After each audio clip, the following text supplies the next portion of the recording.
and welcome in to be our guest. We're very fortunate today to have the new Superintendent of Education for the Montgomery County School System, Dr. Zickeyous Byrd. Yes, sir. Welcome, young man. Thank you We're so much. glad to have you here. Thank you so much for May having 1 me. was the first day on the job. The first day on the job, About yes, sir. About 5-6 months ago, they said, "You're our man," and thank goodness. Thank you so And much. you said that when on our other show, we talked about you were very blessed to have a good staff. Yes, sir. And the good people at the Department of Education here. Yes, sir. You guys have had some good growth. Yes, sir. There's a new building going on the Eastern Boulevard. Right.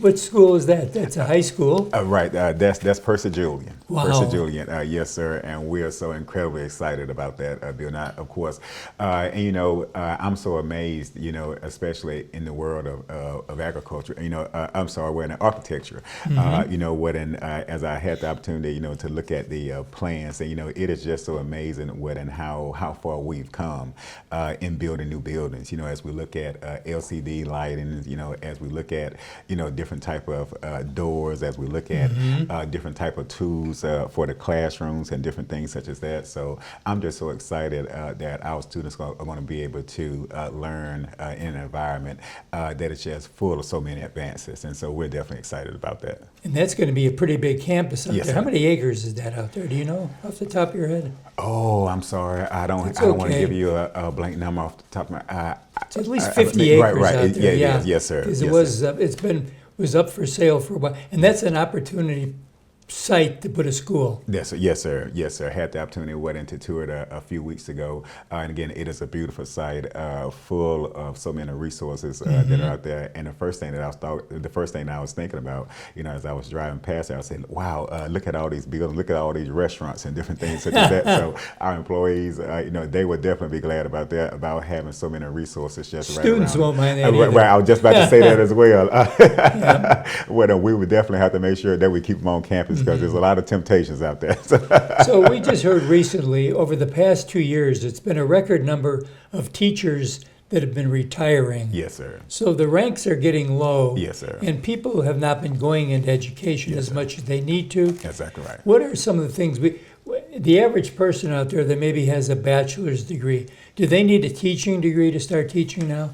Well, Jack, right now there are many pathways, to the field of education. Right now, because of the teacher shortage, the State Department, as well as other state departments, of course, all around us, they have implemented an alternative certification program. So for individuals that hold bachelor's degrees in other fields, there's an alternative pathway to where they can actually seek an emergency certification, and that allows them to be able to teach without having gone through the traditional educational, field, the educational program. So the state issues them an emergency certificate. Then, of course, it's left up to us, to provide them with the support that they need while they're actually in the classrooms. And so that's what we're actually working on right now, because last year I learned that we had about 400 teachers that were actually on that emergency certification pathway. And so after hearing from them, and of course after, just basically listening to, how we can better support them, they actually communicated with them that they wanted more support. And so we've been working extremely hard this summer, making sure that we provide them with the professional development that they need. But not only that, we're going to make sure that we provide them with side-by-side coaching as well. Because of course, sitting, in a classroom during the summer, learning the foundations of teaching, learning the strategies, that's good within itself. But though they need some hands-on experiences as well. And so we are contracting with some retired teachers. We're hoping to bring our retired teachers back into the field. Can they come in on a part-time basis? Most definitely. Most definitely. And so that is an appeal to all of our retired teachers that are out there. And that's our audience, by the way. Yeah, that's exactly right. So we're asking you to come on back into Montgomery Public Schools.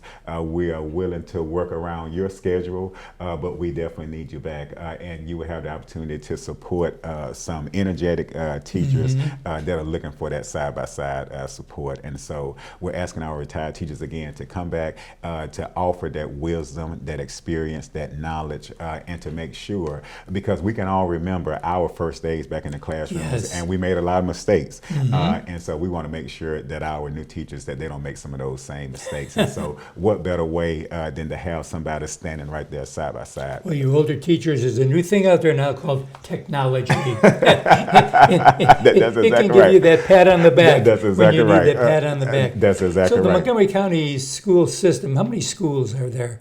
It goes from pre-K to 12th grade, right? Yes, sir. Yes, sir. Yes, sir. We have about 50 schools. Yes, sir. 50 schools. Yes, sir. Yes, sir. Well, it means you could spend a week in each school and there's your year. That's exactly right. Yeah. That's exactly right. You know what? And I had the ambitious goal. You know, when I first started on May the 1st, I was trying my best to get to every school.